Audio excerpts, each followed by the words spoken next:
Hello and welcome to another edition of the C Squared podcast. This is Curtis, your host, with my co-host Aliyah, and we're here with the big dude himself, Kevin Stewart Panko, also from Decibel, Metal Injection, V13, Zero Tolerance, and a zillion other different publications that I'm probably forgetting. And we would like to welcome Kevin to the podcast once again. So hello, Kevin. How are you doing today? I'm all right. Cool. Thanks for having me back. It's good to be here. It's a good thing that we finally are able to actually do it. How many times have we canceled on one another since the last time? I think 4. Yeah, it's been pretty comical actually, but anyway. We made it. We'll hopefully it won't be an issue next time too. So to start off, we're going to do what the first question always do, which is give yourself a nutshell version of who you are and what you do. My name is Kevin Stewart Panko, Libra. I write about metal. I do it. I've done it for a long time. I do it every day. I've done it every day since I was probably 14 years old. Started doing a fanzine back in the day of fanzines that morphed into writing for glossy paper publications. More of them, newsprint. And here I am. So, I write for I don't even know, 8 or 9 outlets now. I have written for a lot of places that don't even or a lot of outlets that don't even exist anymore. Mm-hmm. And as I like to describe it, and it's going to seem pretty repetitive, as I probably said it on the last time I was here, but my life is basically a hobby that got out of control. So there you go. Awesome. Now, before we go into Aliyah's question, I want to start off with something that's probably before we get sidetracked and anything else. So we had a couple things we had discussed prior to airing. You wanted to tell us about a tale of meeting or dealing with casket robbery at one point. Okay, well, all right. I think we should also, there should be some kind of context to this, because we were talking about, what were we talking about last time? Sort of just, it was everything. Publicity, PR, taking advantage of whatever opportunities arise and that kind of thing. And I actually just, and I've listened to, other episodes of the podcast, so I kind of get a handle on I've sort of got a handle on what you guys are sort of getting at and who's listening. Because at first I didn't understand like who would be listening to this and why you wanted me on here and any of that stuff. I was just like, why the fuck would anyone want to talk to me? I don't know. But anyway, so yeah, the context is that the idea that, any opportunity or any situation can be an opportunity for press, PR. You never know who you're meeting, et cetera, et cetera, et cetera. Yeah. Okay, so the story goes like this. I was on tour with Hate Eternal, Cannibal Corpse, and Harm's Way. We played in Madison, Wisconsin, and a band called Casket Robbery opened. And at the time, I was like, all right, whatever, another local opening band, cool. They were cool people and stuff like that. But here's the thing. That was the end of 2017, I believe, maybe 2018. So literally, I think a few weeks before the last episode or the first episode I was on, I got an email from somebody and it was like, Casket Robbery does this, new song, blah, blah, blah. And I thought, this is where the stupid part comes in. I thought it was Casket Lottery, the band. The band with ex-members of Coalesce, the sort of indie rock band. Yeah. And like I said before, I'm not, I'm not strictly a gore guts and metal dude, whatever. I listen to all kinds of stuff, but I've always been a huge Coalesce fan, and I kind of followed what they've been doing over the years, or tried to anyway. So I got this email, Casket Lottery, new song, blah blah blah, and I'm like, oh cool, I didn't even know Casket Lottery still existed. Click on it and it's Casket Robbery. And then I'm looking at this picture and I'm like, that's not Casket Lottery, because first of all, there's a woman in the band. Second of all, wait a second, these people look familiar. Mm-hmm. And then I'm thinking back to this show and I started reading about them. I'm like, oh, that's that band who was set up next to us at that shitty merch area. And this is where it becomes I don't know, this is kind of why it stood out. So a lot of places on that tour Cannibal Corpse were booked into weren't really used to having big metal shows. They were sort of like, I guess in some ways Cannibal Corpse has outgrown some of the bigger metal venues, but not at the stage where they're playing like AHL arenas kind of thing, you know what I mean? Yeah. So a lot of these places weren't used to having metal bands in, which meant they wouldn't really have very big areas for merch sales. Yeah. And if you ever seen Cannibal Corpse live, you know that they're just like, they'll take up a whole merch area themselves. So Cannibal Corpse got the main area because they're a headliner. That's how it works. All the other bands got sent to this shitty fucking balcony area, like 3 floors above the venue. No way. So we kind of figured it out. We were up there, and this casket robbery, man, were set up next to us. And I guess they were really chuffed to be there because, if you're a death metal band, you're opening for Cannibal Corpse, you're probably pretty happy. And the singer, I think her name was Megan or something like that. Yep. Yeah, she was really cool and really personable. And, she kind of kicked open a window that needed to be open because there was really stuffy and no air conditioning up there. And we were all having a good time laughing about it and just laughing about being in this shitty spot where nobody knew was up there and all that kind of stuff. And there you go. So that's my association with casket robbery. And then because of that, because me thinking they were casket lottery, when I got that email, I hate to be the dick who's like, I actually sort of said, okay, well, I'll check these guys out and see what they're all about. And there you go. That's, there's your how to stand 6 out. degrees of separation on how to sometimes get PR even when you're not looking for it in a way. I don't know. Well, can you also tell, okay, for another context thing, or not, sort of in the same context, do you want to talk about how you ended up talking to Wardens as well back in 2018, 2019, whatever it was? Yeah, that was 2017 or 2018. So that was 2017. I was on tour with Tombs. We were driving to the first date of a tour in Atlanta. Yep. From where they're from in New York, New Jersey area. Stopped into a truck stop to get gas and snacks and stuff. And one thing that you start to notice when you're on the road enough, you start to see like, who the bands are. The vans with the trailers, or the vans that are really scuzzy looking, or the vans that are rented or whatever from Bandigo or Green Vans or whatever. So this van and trailer pull in next to us, and out steps this dude wearing a what was the name of that band? It's like this British crust punk band that has like a cello player. Man, they're awesome. I totally can't remember their name right now. But it's like, they're obviously a band. This guy's wearing a shirt of this band that probably no one's heard of. And I'm like, I have to talk to these guys. Turns out they're in this band called Wardens, and they're basically doing like a basement squat type tour all the way down the East Coast. And they handed me like a bunch of CD demos or CD EPs and stuff, and cool. Got home from that tour, still had these with me. And to make a long story short, I ended up writing like a 3,000 word piece about them on noisy.com. Yep. Just based on that meeting about how, it's the old school way of meeting people in person and listening to CDs as opposed to being swamped with digital bullshit and et cetera, et cetera, et cetera. And there you go. Nice. So I guess the moral of the story is, don't be a dick. Be cool to everybody. No.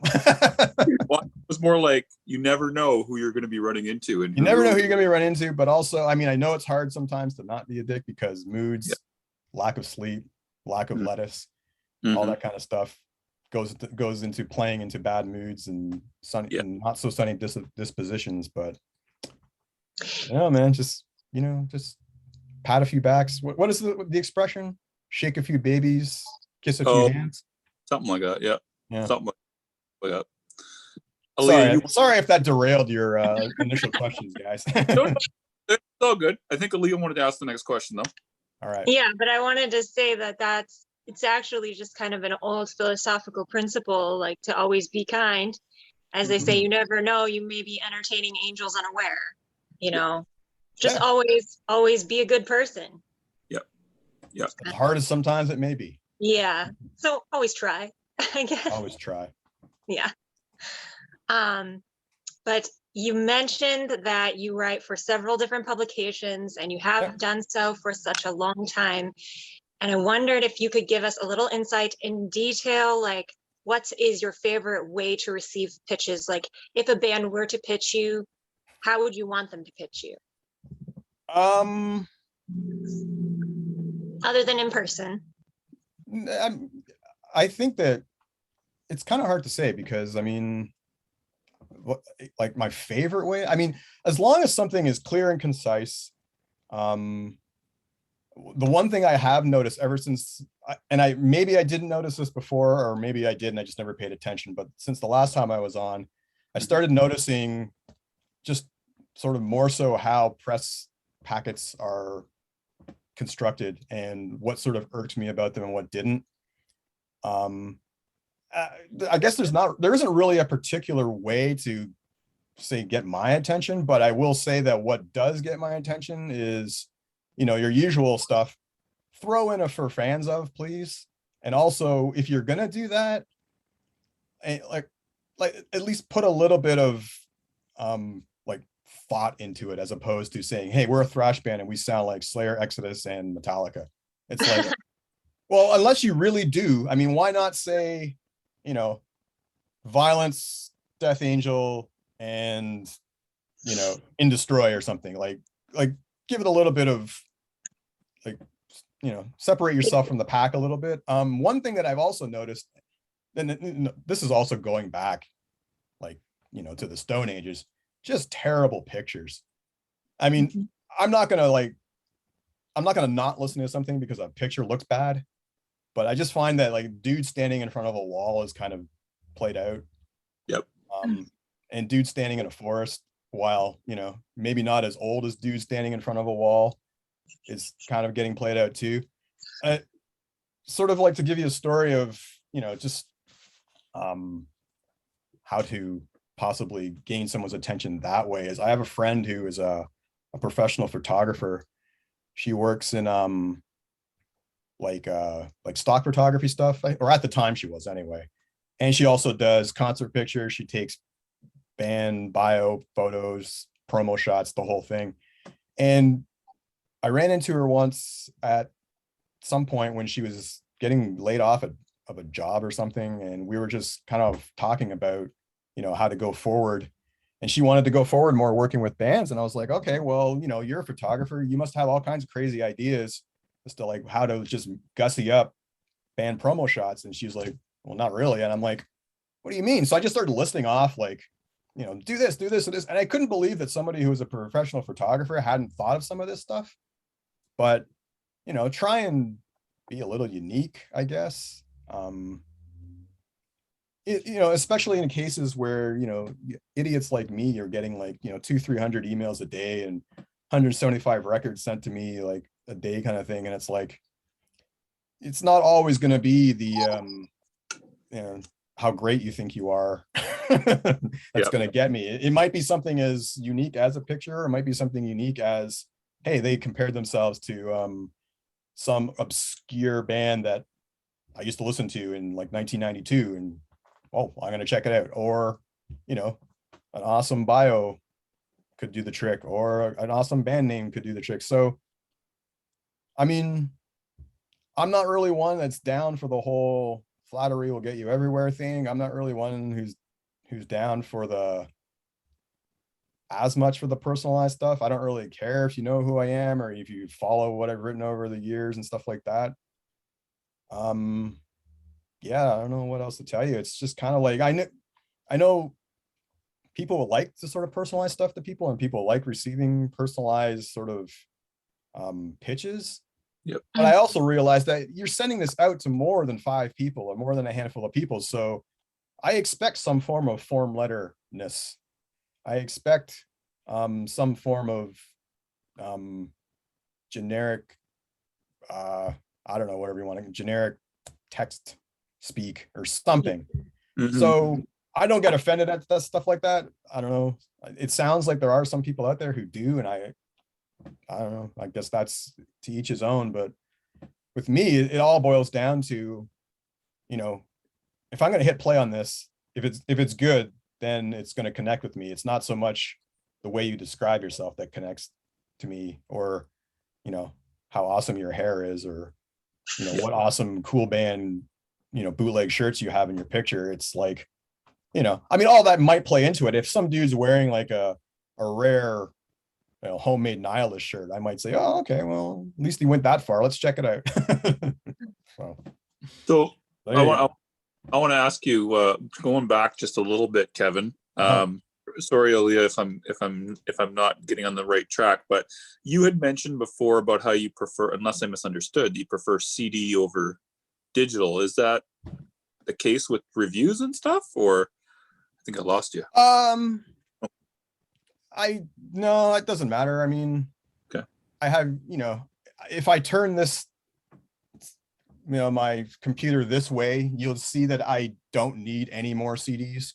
Fair. And if I turn it that way too, you're going to see that, yeah, I really don't need any more CDs.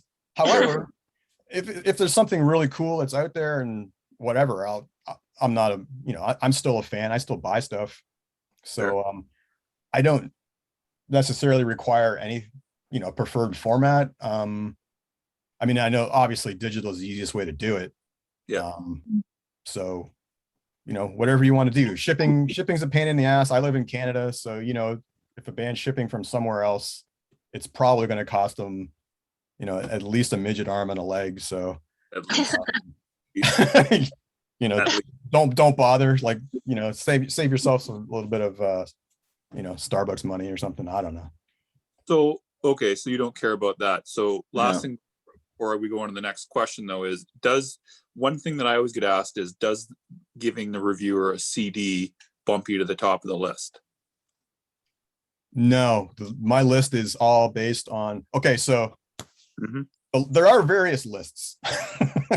There's the list of stuff I get, and I have to pick from that list depending on what I get assigned. I write a column in Decibel magazine called Throw Me a Frickin' Bone, which is basically all unsigned bands, demo bands, that kind of stuff. That list and what appears in that column is basically based on, like, it's chronological. So sometimes it has happened. I mean, the list is extensive, not expensive. The list is extensive and there's a lot of backlog. So sometimes it has come to the fact or the point where I've had something waiting in that list for a few months, maybe a year. And by the time I get to it, it's like, oh, wait, I can't write about this band in this column because, oh, they've been signed. So, you know, got to skip over that. But I try to keep it. If you've sent me something, you know I can't write about everything, but I try to at least consider it or give it a mention somehow. Yep. As we both know, or as we all know, both as in, well, as the three of us know, and anyone listening to us, there's more music out there, and then there is time to listen to. So yeah, it's like I as much as try as I might, I can't listen to everything because there's just days I want to go back and listen to Left Hand Path. I'd rather just listen to that as opposed to, oh great, another 50 Holics promos of people people breathing down my neck to write about their bands. I just want to listen to Left Hand Path. Yeah, I mean, I can't imagine that kind of pressure. But okay, so let me ask you this just about the column before we go into the real next question. So, so this is a fake question. Is that what you're saying? The fake, yes. Sorry, got distracted. What was I going to ask you, Kevin? Oh, I know what it was. So for the decibel column, can you go over with people how many roughly you can review in each column? I think it's bi-monthly, right? Is it bi-monthly? It's been a bit more frequent the last, I'd say, 5 to 6 months. There was a spell, I think, wait, what year are we in? I've lost all track of. I think, dude, I lost track of all track of time like 16 months ago. I don't even know what it is anymore. It's 2021. I think 2019 into 2020, there was a spell where for whatever reason, I think I only did like one or two of those columns. And I mean, I know it comes down to, page space, advertising, like pagination, they have to sort of weave in the vinyl column with the unsigned band column with whatever else. So, there was like a gap, basically, is what I'm saying. Mm-hmm. So yeah, now it's a bit more frequent. Sorry, what was the question? How many per month do you roughly right cover? Okay, so the interesting thing about that column is that every column is based on a theme that I come up with. Yeah. I try to keep the reviews 50-ish words, maybe a little bit more, based on this whatever ridiculous theme I come up with. So I can squeeze in about minimum 10, sometimes as much as 12 or 13 into a demo or a throw me a fricking bone column. Yeah. Cool. Not everybody appreciates the theme. That sometimes people just want me to why can't you just write about bands normally? I go, well, there's an entire magazine, like entire 60 pages ahead of this one page that writes about bands normally. You can go read that.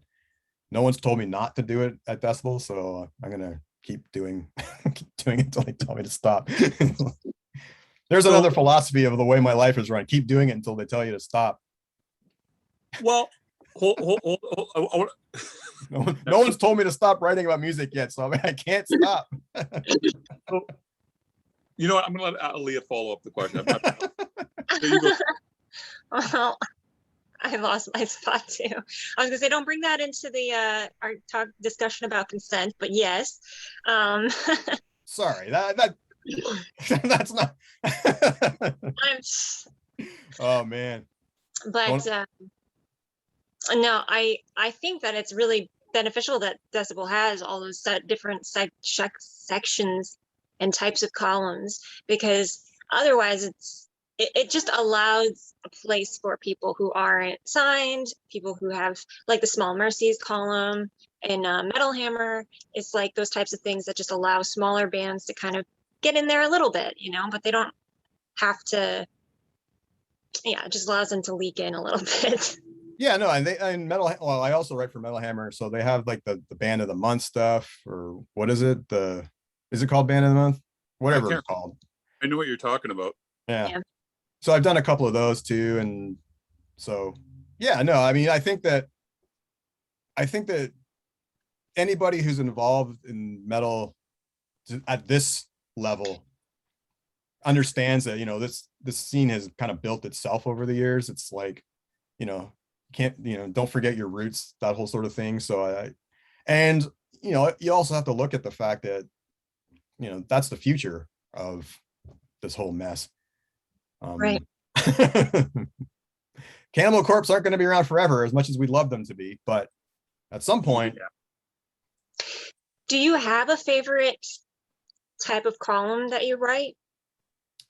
I mean, I'll say it depends on my my mood, like the mood. Yeah, going back to the throw me a freaking bone thing, it's like I enjoy doing that because I have that free reign to sort of create these dumb themes for it myself, and basically try and write about metal bands based on the last couple of things have had to do with like Olympic sports and obscure sports and just dumb stuff, but I do that in a way, one, to write about the bands and help the bands out, and two, to entertain myself. I mean, I sit in this room, I spend so much time in my room, which is my home office and stuff like that, and like staring at the walls as long as it'll drive you crazy if you're not like at least doing something entertaining. So if I was just pumping out copy for the sake of it and like not trying to make myself laugh at least, or at least entertain myself, then I probably would have put a bullet in my head a while ago, or at least maybe I'd have a real job by now. But same thing. But I just part of it is just me writing to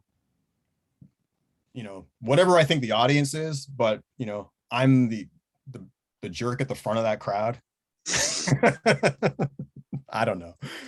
So to not answer your question, I guess, is I like writing the freaking bone column. I don't really column. I don't really do any more column. I used to do like a jazz column for an indie rock magazine. I like doing that just because it was like, you know, I'm a huge jazz fan, and it was like writing about something different and writing in my sort of whatever style about jazz to people who were reading about jazz was probably different for those people. So I kind of used to get a kick out of that. Yeah, and then like, you know, in the past I've written, there used to be this thing I used to do called Heavy Metal's Rim Shots, where I'd review bands like with like one sentences or one word or whatever, and just like doing stuff like that just sort of challenges your writer's muscle, which I'm glad I get to do.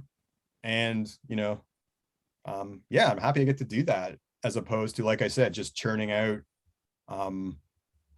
flowery, what do you call it, flowery praise and such. Yeah, and it's more entertaining to read anyway. Well, I mean, yeah, I've had people, you know, I'll get messages here and there from friends after like a certain issue comes out, and they'll be like, "Oh, I can't believe you said this," and I'm like, or I thought that was hilarious, or you know, like I never would imagine like comparing like brutal death metal to like 70s tennis player Roscoe Tanner, and I'm like, to me that shit makes perfect sense. I don't know. So Kevin, now to get on to the real questions now, since we're down to about 20 minutes left. We've already done it. Holy crap, can't believe it. Actually, no, one fake question, one more fake question. Let's take a bit more of a detour. So out of all the bands that you've written about years, what is the Kevin Stewart Panko style that he likes the most? I think I know what it is, but I want to hear it from your own mouth. Like musically, you mean music style?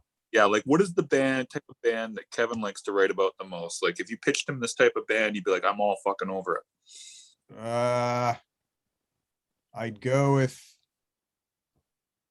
I don't know what I'd go with. I'd go with grindcore, thrash metal, anything avant-garde,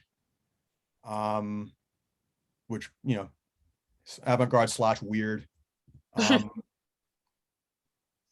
I mean, death metal, but certain types of death metal I kind of gravitate a bit more towards. Holy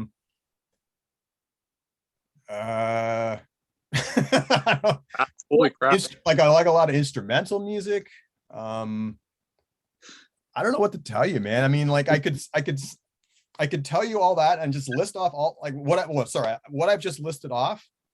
Great. But one of my favorite bands of all time is a band from the late 80s, early 90s Britain called The Beyond, who kind of don't fall into any of that. So yeah, I'm not an easy person to pick to sort of what do you call it, put a thumb on or nail down, which in some ways is great. And I think I mentioned this last time on the last episode as well. Some ways it's great. In other ways it's like I just can't ignore something because it's, you know, black metal or death metal or whatever. Yeah. Like if something is having me gravitate towards that, whether it's something I listen to a lot or not, I will. It's a great burden on my time because like we were saying, there's only so much time in the world and there's tons of music out there, and there's only so much space that a magazine, website, whatever publication is going to allow me to do my thing. Like I could, you know, and I'm also not afraid to, you know, call things out that aren't good, so to speak. Like I'm not going to say I relish in giving negative reviews, but I will if something negative is handed to me, or I will not gloss on the parts of or gloss over the parts of a record that are subpar or something if it's somebody who's established. You make it funny. You've always made it funny whenever you give a negative review, or at least 99% of the time, you usually make it funny. Okay, well, cool. Thanks. I'm glad you. That's the way it looks on that. Cool. Yeah, I feel like most humor is kind of comes out of it's hard to be funny without being mean sometimes.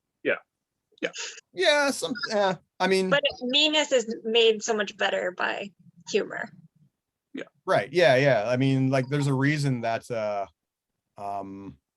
what's her name? Lisa Lampanelli is still a comedian. You know what I mean? Like the full on just make fun of everything, rip everything in a second hole. Like not having no fear of, all the isms. And still people are, and it's weird because, I mean, I know we're getting off topic here. Speaking of Lisa Lampanelli, the most unmetal person we could probably be talking about at this point. But it's weird because she does her thing, but her audience also seems to be like the most, like, if you looked at like the most marginalized groups of society, like those are like her biggest fans. And I don't get it.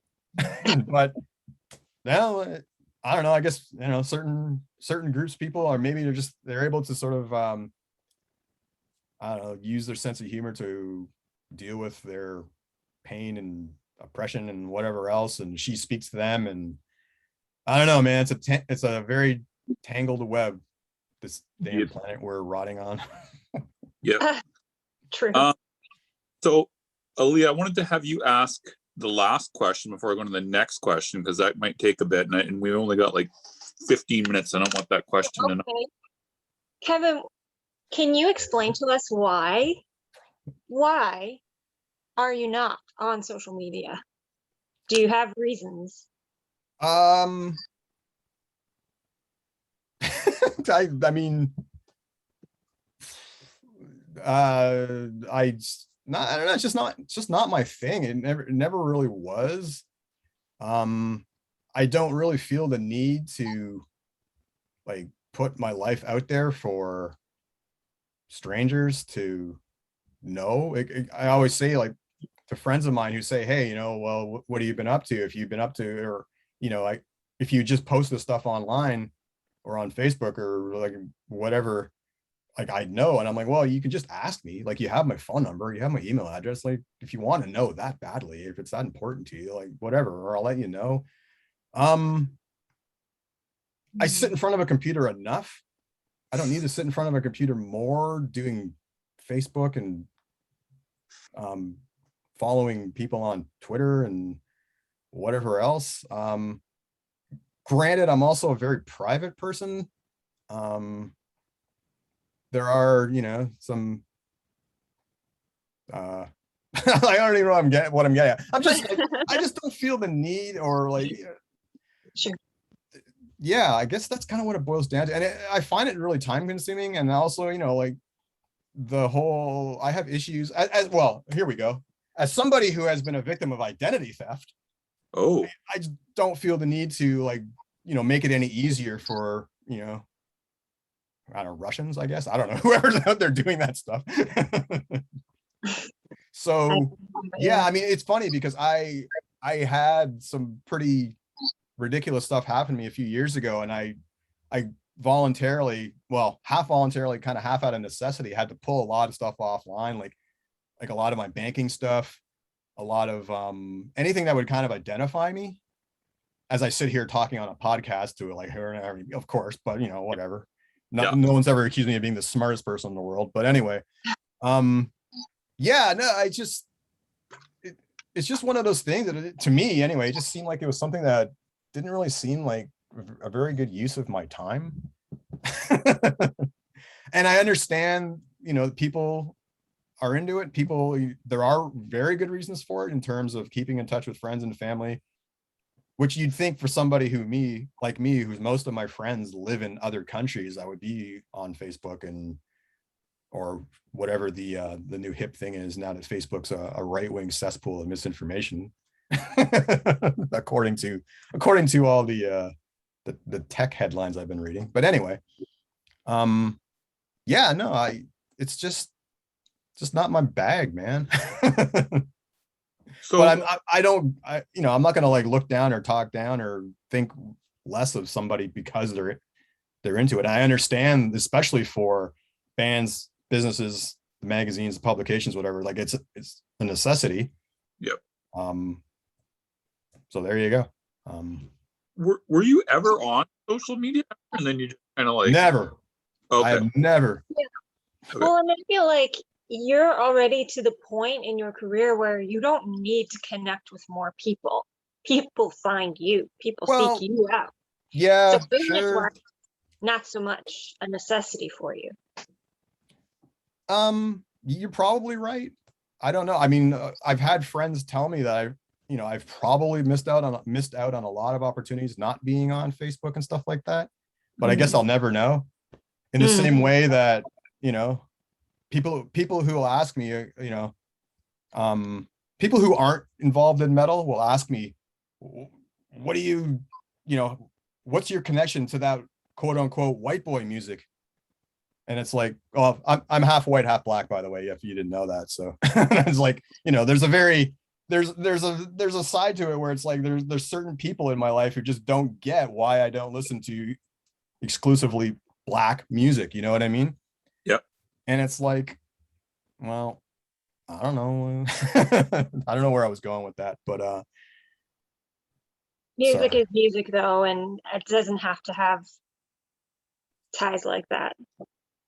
When I watch the playback of this, I'm gonna like watch that part and go, oh, that's what I was trying to say, and I just totally had a brain freeze right when it was supposed to come out of my mouth. So I apologize in advance. Plus, you have a question you want to get on to, don't you? We have one last one. Yes. We got about 9 minutes. So bad. You're probably gonna message me the day after this goes up, and you're gonna be like, "That's what I wanted to say." Yeah, probably. If not 15 minutes after. Right away. Yes, this is what I wanted. So one last thing. So let's talk about blunders on pitching. We talked about this last time, but we got to go rapid. We got 10 minutes. So what are the worst blunders you've ever seen with pitching? I don't know if there's so much I can't really say blunders, like specific things that stand out. There are things that bother me, that kind of irk me about what I'm finding in a lot of press stuff. Yep. The whole idea that every album that seems to come out now is either long awaited, genre defying or genre defining. Never done that. Oh, you have. I think I've ever said genre defining. If I've said genre defining, I will eat my words. All right. I'm gonna You're gonna well, I mean, maybe it's so common that I just thought that you did it, but it's very common. Yeah, it is. It's just stuff like that where, I mean, I understand there's a job to do. There's like, you need to like hype stuff up. You need to, make something stand out. But I think that it's got to the point where what may have once been something that made something stand out is no longer doing the job because everybody's kind of doing it or using the same phraseology. So 100. I don't know, if bands start mining the thesauruses for some other form of descriptor, that would really, I'd appreciate it. It'd also give me words to steal and use for my own personal work. Well, what do you think? So those are errors though. Like, what is like some really bad things? I mean, there's always the stuff where,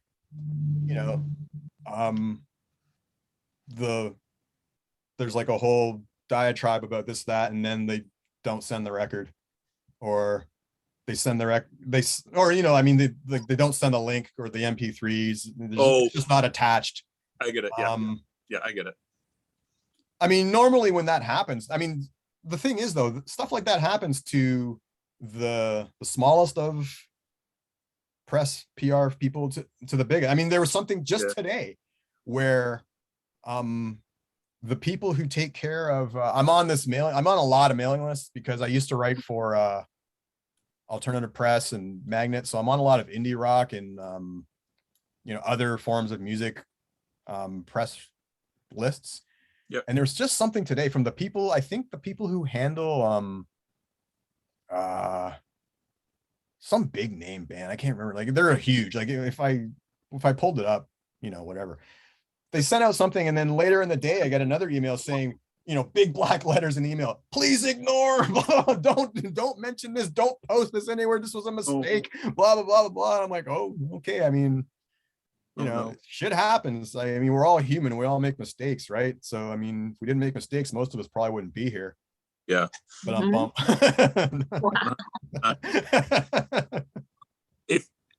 So okay. So now what about when, like, for example, for the next blunder, so like if someone's trying to approach you, what has been something that's basically gotten a person blacklisted from you, from like their approach, if anything? Nothing? No, man, nothing. I'm not a stickler for that sort of thing. Fair. I'm not gonna blacklist a band who is potentially, a band with potential, or a potentially awesome band, or whatever, or just a band, because someone representing them forgot to spell check, or someone representing them forgot to do something, or Fair. used words that I didn't like personally, or something. You know what I mean? Like, I'm not that petty. Fair enough. So yeah, it's not I don't think there's a particular formula. I think that you're probably going to talk to other people who will tell you the complete opposite of what I'm telling you. And then where does that leave you guys? You know what I mean? It's like, oh, well, what do we do now? Like, this doofus says one thing and this idiot here says the other thing. And well, how do we keep these guys happy? You know what I noticed though, Kevin? just as a side on that, I think it's the people that have been around the longest and the people that aren't as involved on social media that have the button on people approaching them, if you get what I mean. Okay. That's what I get. The one thing that I have noticed, actually, and then now that I think about it, how much time do we have? Like 5 minutes. Okay. Yeah. So the one thing I've noticed is that there are PR people who are metal fans, like very obvious metal fans, who happen to either have got into PR, fallen into it, or whatever. Yeah. And there are PR people who you can tell aren't. Yeah. And that doesn't really irk me or make me angry, but it's sort of like, it's almost like, and I don't want to seem like, like the old scene grandpa dude or whatever, but I don't want to, I don't want to have to, but do like somebody who is like, sorry. What do you have to say, Aliyah? I said, be that. Do it. No. I mean, like, if somebody's approaching me about working some band that they're working, and you've never read Decibel magazine, like, come on. I shouldn't have to, prove myself to somebody who should know better. Yeah. And I think that, I don't know if that's a symptom of just metal becoming so saturated or bigger, or the fact that now that you have younger people involved who are way more tech savvy than some of the older people, and then they didn't really come into it as, listening, like they didn't buy Kill 'Em All at a record store. You know what I mean? Back like old man Stewart Panko did. But, like, I'm not, maybe they know the Black Album. Maybe they actually like the drum sound on Saint Anger. I don't know. But there are people out there who are just approaching things from different avenues, and I can't fault them for that. But at the same time, sometimes it's a, like I said, when you're dealing with like such a huge amount of stuff volume wise, for me, sometimes it's like, okay, I don't want to have to deal with this today. Some days I'm fine to deal with it. Other days I'm just like, you know what? I worked 12 hours in a hospital. I just sat in traffic on the fucking QEW for an hour coming home. I don't want to have to. This is a whole bunch of like local Toronto GTA references. I don't know. The QEW is a very congested highway in our area. So anyway, yeah, it's like, I don't want to deal with this shit. But then, that's more so my cranky mood as opposed to what anybody out there is actually doing. So I can't blame them for that. Fair enough. So I think we got to wrap up here. Do you have any final words or thoughts you wanted to say, Kevin, before we do?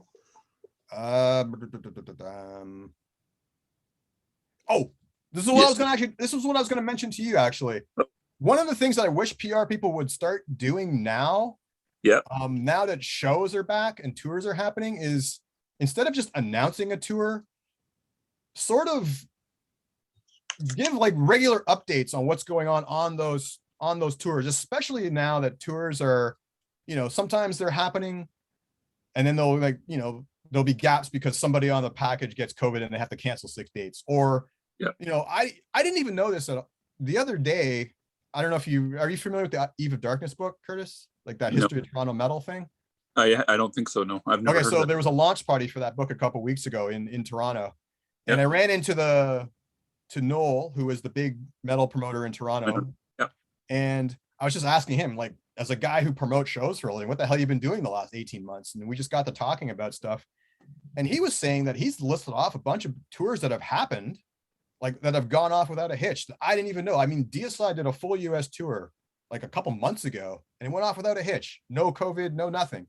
I didn't know that. And like, I think that PR people should be jumping on this, letting people know that, hey, this shit's out there. It's happening more on a day-to-day basis or every couple of days, whatever, as opposed to the only, and then maybe this is just me and my lack of Facebookness, but like the only real sort of connection you have with what's going on is like going to that band's Facebook page and following them.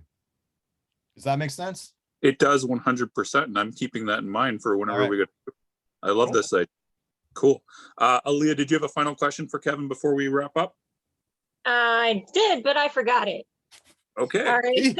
I rub off. I'm rubbing off on her. So with that, Aliyah, you want to give the sign off and then I'll end us off? I sure will. I would like to say, everybody, until next time, make like a bull and throw those horns up.